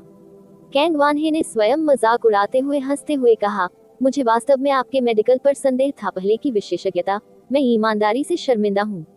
कृपया ऐसी बातें न कहें, महाराज। यू चे ने तुरंत अपना हाथ लहराया। महाराज, आपके परजीवी से संक्रमित होने के इस मामले के बारे में मुझे संदेह है और मैं चाहता हूं कि महामहिम मुझे जवाब दें। बेशक, अगर इस मामले में शाही परिवार के रहस्य शामिल हैं, तो महामहिम को स्पष्ट रूप से मुझे जवाब देने की जरूरत नहीं है। आगे बढ़ो और पूछो। हम पहले से ही एक विलंबित जीवन है। मेरी अंतिम इच्छाएं युए पर हैं। आप युए के सबसे भरोसेमंद व्यक्ति हैं, इसलिए आपके प्रति हमारे पास कोई रहस्य नहीं है। कैंग वानहे की आंखें बंद थीं। उनका रंग बिना किसी अशांति के शांत था। यू चे द्रवित हो गया। एक सम्राट के मुंह से निकले ये शब्द वजन की कल्पना कर सकते हैं। इन कुछ वाक्यों ने उसके दिल में निराशा का अनुमान लगाया, और इससे भी अधिक लैन ज़ुएरुओ के लिए उसका लाड़ प्यार और प्यार निहित था। 3 साल तक बिस्तर पर पड़े रहने के बाद आखिरकार उसने देखा कि उसके पूरे जीवन में उसके पास जो सबसे मूल्यवान खजाना था, वह था सम्राट की कुर्सी नहीं, उसकी प्रिय प्रजा और 7 बेटे नहीं, बल्कि उसकी इकलौती बेटी। युनचे ने धीरे से कहा, जितना मैं जानता हूँ उसके अनुसार इस सोल डिवोरिंग लाइफ बाइंडिंग परजीवी को पालना बेहद मुश्किल है। न केवल परजीवी की उत्पत्ति का पता लगाना कठिन है, भले ही किसी के पास बहुत अधिक धन हो, इसे बढ़ाने की प्रक्रिया में 1000 में से केवल एक ही सफल हो पाएगा, बाकी सभी मर जाएंगे। इस प्रकार एक soul devouring life binding parasite प्राप्त करने के लिए भारी समय और धन की आवश्यकता होगी। और एक बार जब यह आत्मा को निगलने वाला जीवन बंधनकारी परजीवी शरीर में प्रवेश कर गया, तो इसे खोजना बेहद मुश्किल होगा। पीड़ित का शरीर कमजोर हो जाएगा, बहुत जल्दी खराब हो जाएगा और निश्चित रूप से 5 साल के भीतर मर जाएगा। सोल डिवोरिंग लाइफ बाइंडिंग परजीवी भी मेजबान के साथ ही मर जाएगा। व्यक्ति के शरीर में पानी जैसे खून का एक पूल बन जाएगा और अपने अस्तित्व का कोई निशान नहीं छोड़ेगा। और इसलिए इस प्रकार के परजीवी का उपयोग आमतौर पर बिना कोई निशान छोड़े किसी को गुप्त रूप से मारने के लिए किया जाता है। इससे अन्य लोग यह महसूस करने में असमर्थ हो जाएंगे कि उनकी वास्तव में मृत्यु कैसे हुई, और यह विश्वास करेंगे कि यह एक बीमारी के कारण हुआ था। लेकिन अफवाहें कहती हैं कि क्राउन प्रिंस और तीसरा प्रिंस दोनों उत्सुकता से सिंहासन के लिए लड़ रहे हैं, जबकि जियो संप्रदाय और बनिंग हेवन कबीले ने गुप्त रूप से आग में घी डाला है। गु क्यूहोंग द्वारा आपके शरीर में परजीवी को प्रत्यारोपित करने का निश्चित रूप से उनसे कुछ लेना देना है। लेकिन चूंकि वे तत्काल आपके महामहिम के निधन की कामना करते थे, तो उन्होंने हत्या या जहर जैसे तेज तरीकों का इस्तेमाल क्यों नहीं किया, और इसके बजाय इस तरह की विधि का इस्तेमाल किया जो न केवल परेशानी भरा था, बल्कि मारने में भी लंबा समय लेगा। यदि जियो संप्रदाय और बनिंग हेवन कबीले की वास्तव में इस प्रकार की महत्वाकांक्षा थी, तो सम्राट की गुप्त रूप से हत्या या जहर देना अधिक तर्कसंगत होना चाहिए। एकमात्र स्पष्टीकरण जो मैं सोच सकता हूँ, क्या सम्राट के पीछे कुछ ऐसा है जिससे जियो संप्रदाय और बनिंग हेवन कबीले भी डरते हैं, जिससे वे कोई निशान छोड़ने से डरते हैं। कैंग वानहे को पहले से ही पता था कि युनचे अपने भाषण के बीच में क्या पूछना चाहता था। युनचे ने बोलना समाप्त करने के बाद धीरे से सिर हिलाया। युनचे से कुछ भी छिपाना नहीं चाहते हुए उसने धीरे से उत्तर दिया, स्वर्गीय तलवार विला के कारण। स्वर्गीय तलवार villa, blue Wind imperial family और हेवनली स्वॉर्ड विला की स्थापना एक ही वर्ष के एक ही दिन हुई थी। हमारे पूर्वज और हेवनली स्वॉर्ड विला के संस्थापक अलग अलग उपनामों वाले सगे भाइयों की तरह थे। ब्लू विंड इंपीरियल फैमिली के सत्ता में आने के बाद उन्होंने अपने सभी प्रयासों से हेवनली स्वॉर्ड विला को लगातार बढ़ावा दिया था, सीधे तब तक जब तक ये ब्लू विंड एम्पायर का नंबर 1 संप्रदाय नहीं बन गया। और हेवनली स्वॉर्ड विला हमेशा शाही परिवार के संरक्षक के रूप में अस्तित्व में रहा है। हालांकि समय बीतने के साथ शाही परिवार और हेवनली स्वॉर्ड विला के बीच संबंध धीरे धीरे दूर होते गए, कुछ समझौते कभी नहीं टूटे।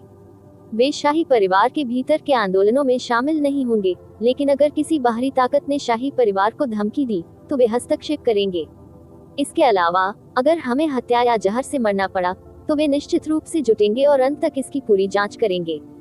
उद्धरण चिन्ह डॉट डॉट डॉट। लेकिन जियो संप्रदाय, बनिंग हेवन क्लान और हेवनली स्वॉर्ड विला को 4 प्रमुख संप्रदाय कहा गया है। वे हेवनली स्वॉर्ड विला से इतना क्यों डरेंगे? यू चे ने कुछ भ्रमित तरीके से पूछा। कैंग वानहे ने उसे थोड़ा हिलाया। मुखिया, शायद तुम्हें इसका पता नहीं था। भले ही उन्हें 4 प्रमुख संप्रदायों का नाम दिया गया है, सिद्धांत रूप में फ्रोजन क्लाउड एस्गार्ड, जियो संप्रदाय और बनिंग हेवन कबीले की संयुक्त ताकत की तुलना हेवनली स्वॉर्ड विला से नहीं की जा सकती है। हालांकि हेवनली स्वॉर्ड विला का नाम उनके साथ संयुक्त रूप से रखा गया है, लेकिन इसका स्तर वास्तव में उनसे कहीं अधिक है। इसके अलावा हेवनली स्वॉर्ड विला की पृष्ठभूमि अन्य 3 महान संप्रदायों को भय से कांपने का कारण बनेगी। पृष्ठभूमि, हेवनली स्वॉर्ड विला की अभी भी कोई पृष्ठभूमि है। यू चे एक बार फिर चौंका। हेवनली स्वॉर्ड विला पहले से ही ब्लू विंड एम्पायर का नंबर 1 संप्रदाय था और पहले से ही शीर्ष पर था। वास्तव में उनके पीछे अभी भी कुछ है। क्या आपने गहरे आकाश महाद्वीप के 4 महान पवित्र मैदानों के बारे में सुना है? कैंग वानहे ने पूछा। 4 महान पवित्र मैदान? मुझे याद है कि दादाजी ने इसका जिक्र किया था। यू चे ने कुछ देर तक इसके बारे में सोचा और अचानक पूछा, लेकिन क्या 4 महान पवित्र मैदान किंवदंतियों की बातें नहीं हैं? क्या ऐसा हो सकता है कि वे वास्तव में अस्तित्व में हों? हाँ, अगर हम स्तरों के बारे में बात करते हैं, तो 4 महान पवित्र मैदान वास्तव में किंवदंतियां हैं, इतना कि उनका अस्तित्व मिथक जैसा है। यहाँ तक कि हम भी उस स्तर तक पहुँचने के योग्य नहीं हैं, या यहाँ तक कि उसके लिए आशा करने की योग्यता भी नहीं रखते हैं। हमारे ब्लू विंड एम्पायर के 4 प्रमुख संप्रदाय 4 महान पवित्र मैदानों के सामने चींटियों की तरह हैं। यदि 4 महान पवित्र भूमि इच्छुक हैं, तो प्रोफाउंड स्काई महाद्वीप के 7 साम्राज्यों को नष्ट करना कोई बाधा नहीं होगी। वास्तव में अभी भी इस प्रकार का अस्तित्व है। यू चे दंग रह गया। क्या ऐसा हो सकता है? हेवनली स्वॉर्ड विला की पृष्ठभूमि 4 महान पवित्र मैदानों में से एक है। सही। कैंग वानहे ने धीरे से सिर हिलाया। बिल्कुल, मोनाक अभयारण्य, शक्तिशाली स्वर्गीय तलवार क्षेत्र, सन मून डिवाइन हॉल और सुप्रीम ओशन पैलेस। ये प्रोफाउंड स्काई के 4 महान पवित्र मैदानों के नाम हैं, क्योंकि वे अपने अभिभावक के कर्तव्य के लिए अस्तित्व में हैं। वे 7 साम्राज्यों के आंतरिक संघर्षों में कभी भाग नहीं लेंगे या हस्तक्षेप नहीं करेंगे। जहां तक हेवनली स्वॉर्ड विला का सवाल है, उनका 4 महान पवित्र मैदानों के ताकतवर हेवनली स्वॉर्ड क्षेत्र के साथ संबंध है, क्योंकि हेवनली स्वॉर्ड विला के संस्थापक सॉवरेन प्रोफाउंड क्षेत्र के एक निश्चित वरिष्ठ व्यवसाय के सबसे बड़े बेटे भी थे। लेकिन क्योंकि उसकी योग्यता बहुत खराब थी, उसके पास ताकतवर स्वर्गीय तलवार क्षेत्र में रहने की कोई योग्यता नहीं थी। परिणाम स्वरूप उन्हें निष्कासित कर दिया गया और बाद में भूमि के इस टुकड़े पर हेवनली स्वॉर्ड विला की स्थापना की। हेवन स्वॉर्ड विला जिस तलवार कला का उपयोग करता है, उसमें माइटी हेवनली स्वॉर्ड आर्ट्स की छाया भी है। ताकतवर स्वर्गीय तलवार क्षेत्र द्वारा त्याग दिया गया एक शिष्य अप्रत्याशित रूप से ब्लू विंड एम्पायर के नंबर 1 संप्रदाय की स्थापना करेगा। 4 ग्रेट सेक्रेड ग्राउंड्स का आतंक बिल्कुल अकल्पनीय था। पूर्वजों के रिश्ते के कारण हर 3 साल में heavenly Sword villa mighty heavenly sword क्षेत्र को प्रसाद भेजता था।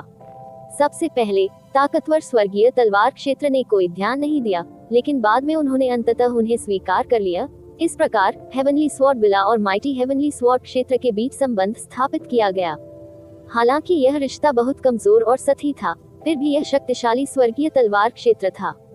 भले ही ये केवल एक टुकड़ा ही क्यों न हो, किसी ने भी हेवनली स्वॉर्ड विला को धमकाने की हिम्मत नहीं की, नहीं उन्हें उकसाने की हिम्मत की।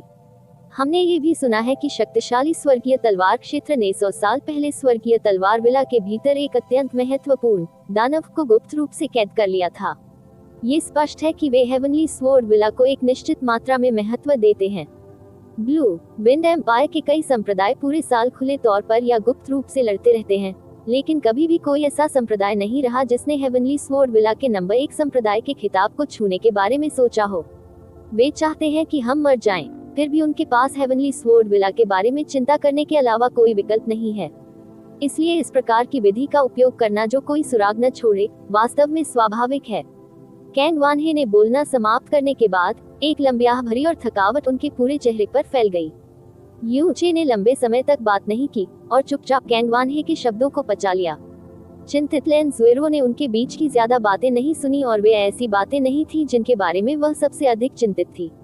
उसने यू चे की आस्तीन खींची और घबराकर पूछा, जूनियर भाइयों, आपने अभी भी हमें नहीं बताया। चूंकि आप इस प्रकार के परजीवी को जानते हैं, तो क्या इस प्रकार के परजीवी को हटाने का कोई तरीका है? युनचे कुछ देर तक चुप रहा और फिर बाद में हल्का सा सिर हिलाया। वहाँ है। आह, लेंजुएरो की सुखद आश्चर्यचकित आवाज धीरे से चिल्लाई, क्योंकि उसकी खूबसूरत आंखों की जोड़ी क्षण भर के लिए अतुलनीय रूप से उज्जवल हो गई। कैंग वानहे ने भी अचानक अपनी आंखें खोली। उसकी उदास निगाहों में आशा की चमक प्रकट हुई। यूचे, क्या तुमने जो कहा सच था? ये परजीवी हटाने योग्य नहीं है। सभी जीवित चीजें एक संतुलन बनाती हैं। हर चीज में कुछ न कुछ है जो उसे नियंत्रित करता है। इस दुनिया में ऐसे परजीवी नहीं है जिन्हें हटाया न जा सके। केवल इस आत्मा को निगलने वाले, जीवन को बांधने वाले परजीवी को हटाने के लिए। अगर कोई कहे कि यह आसान है, तो ये बेहद आसान है। यदि कोई इसे कठिन माने, तो ये भी नीले आकाश पर चढ़ने जितना ही कठिन है। यूचे ने शांति से कहा। तो फिर इसे वास्तव में कैसे हटाया जा सकता है? लेंजुएरो ने यूचे की बांह को कसकर पकड़ लिया और उसका चेहरा उत्तेजना से लाल हो गया। जब तक ये पिता को बचा सकता है, चाहे ये कितना भी कठिन क्यों न हो, मैं निश्चित रूप से इसे करूंगी। जलती हुई आत्मा का फूल। यूचे ने लेंजुएरो की ओर देखा और धीरे से यह नाम कहा। महामहिम के शरीर से आत्मा को निगलने वाले, जीवन को बांधने वाले परजीवी को हटाने के लिए मेरे लिए केवल एक जलती हुई आत्मा फूल की पंखुड़ी आवश्यक है। केवल ये बर्निंग सोल फ्लावर अत्यंत दुर्लभ है। लेखक नोट: इस अध्याय में मुख्य शब्द वास्तव में दानव है, बाकी सब बकवास है। इस तरह के और अपडेट के लिए कृपया हमारे चैनल ऑडियो बुक्स 108 को सब्सक्राइब करें और नोटिफिकेशन सक्षम करें। धन्यवाद।